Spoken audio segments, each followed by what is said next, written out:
And oddly seems to be the case that it's like primarily happening in the United States.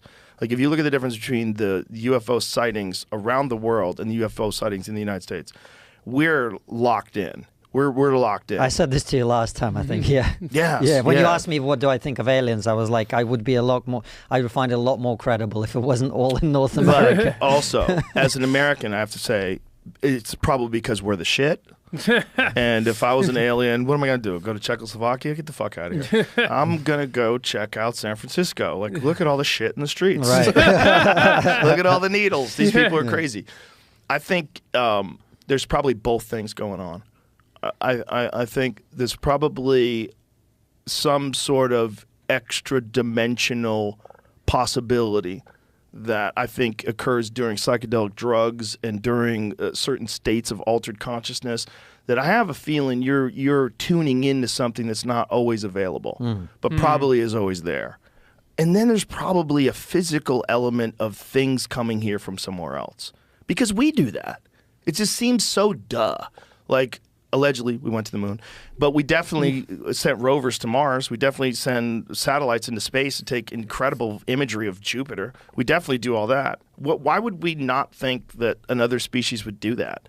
Especially if they get to some position where they're using some unique, novel form of propulsion that manipulates gravity, and they don't even have to worry about G-forces. They just appear places, which seems to be like what they think these things are doing. Have you heard about that? There's a story about this Chinese scientist that was working on anti-gravity, and she came from China to the United States to work on anti-gravity, and she was working on some anti-gravity propulsion system and then vanished. Like, probably went back to China. Yeah, I mean... Yeah, probably went back to China. It's like, this is what they paid me to do. Yeah, I mean, there's a lot of people who vanish in China. That's the thing, isn't But it? I don't think she vanished. She vanished from the United States. I think she went back to China. Oh, what, and took the secrets with her? I think that's the worry, is that this... See if you can find that lady's name. It's a very interesting story. I was reading about it the other day, and I remembered, like, someone... You guys are perfect to talk about this.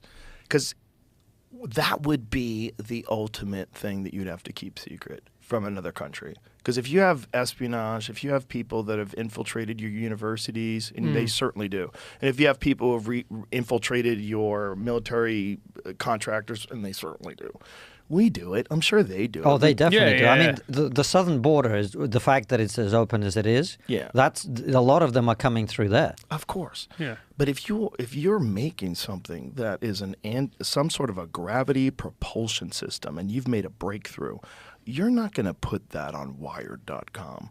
You're not going to broadcast that on CNN. You're not going to tell anybody that. Because if the other countries find out, if the other superpowers, if China and Russia find out that we have some sort of a gravity propulsion, everyone's going to die. Yeah. They're going to steal all the information. Doesn't make sense still. Solving the mystery of Huntsville's brilliant anti-gravity scientist. Dr. Ning Li's son talks about her mom's career and legacy, along with the internet's obsession with her disappearance. So when did she disappear? Let's see. She co-authored papers in '93. Hold on right there. Stop right there. Yep. In the late 90s, she claimed to have created anti-gravity devices that were fully functional. And this was big news in both scientific journals and mainstream press. In 1997, Dr. Li continued to expand on her concept and conduct more experiments. She published papers describing the anomalous weight changes in objects suspected over a rotating superconductor. To say her work referred to as taming gravity could change the world is an understatement. Taming gravity would drastically change the way we transport on every level. Humans could travel the world at ease, and we could finally get our hands on those sweet hoverboards from Back to the Future. So did she really do it? So what happened to her? In '99, Li left UAH to start her own company, AC Gravity, and commercialize a device based on her theories. Oh, you fucked up, lady. Her colleagues obviously believed in her work. As a chair of UAH's physics department, Larry Smalley Also departed the university to join her. Public records show that in 2001, the U.S. Department of Defense gave AC Gravity a grant for $448,970 to research the technology. However, these results were never published. In fact, Dr. Lee never published anything again. Wow. And even though the business license for AC Gravity was updated yearly through 2018, there's no record of any further work done by the company. Lee's career after 2002 is a subject of great mystery.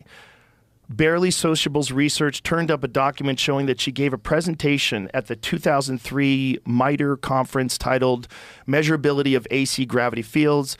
The MITRE Corporation challenges federally funded research for manages federally funded research for several U.S. agencies. At the conference, she presented along with a Redstone Arsenal official from U.S. Army Aviation and Missile Command, meaning that her research was still being conducted up to that point. So where did she take off? When did she disappear? They think she went to China. Yeah. This kind of goes on. They don't. This is a bunch of like they're not really sure. And then in 2021, so it was like 2 years ago. Well, look at this though. An obituary popped up. An obituary on a funeral home in just outside of Birmingham, where she was, where she was. And it didn't say anything about her disappearance. An obituary. They say how she died. I don't know. Check it. Was it water torture? They usually don't say how on an obituary. See? Wow. There she is. She passed away peacefully. Yeah. Very. That's a little sus. There's more information about like how she would have conducted her life, but if you scroll back up, what I was gonna read a little bit more, there's something about her right there, a little bit higher, confirming her well-being, that she was still working with the DoD, but was unable to talk about her work. So she's working with the Department of Defense. He also told Ventura that he was unable to get a working email address or phone number for her. Bro, they probably made a breakthrough, and that's probably what happens when you make a real breakthrough. They probably give you a very clear indication of how this is going to go from here on out. You're going to be completely isolated from the rest of the world. There's no way we can trust that you're going to tell anybody about this. So we're going to have to fucking monitor everything you do, and just you stop publishing, you stop doing anything. But here's the thing. Is that the wrong approach to take? Is that the wrong approach to take when somebody has created something that could be such a monumental tool, potentially a weapon, that an enemy or somebody you perceive to be an enemy could use it against you? I don't think it's the wrong approach to take. I mean, I think especially if you're dealing with someone who came over here from China, it's like, where is she going? Like, keep an eye on that lady. If she really cracked it, and she cracked it with, what if she's sharing? That's the thing, is like some of these drones that they're seeing, and that's what I've always assumed that a lot of these things are, especially the square within a sphere that seems to be, they keep finding.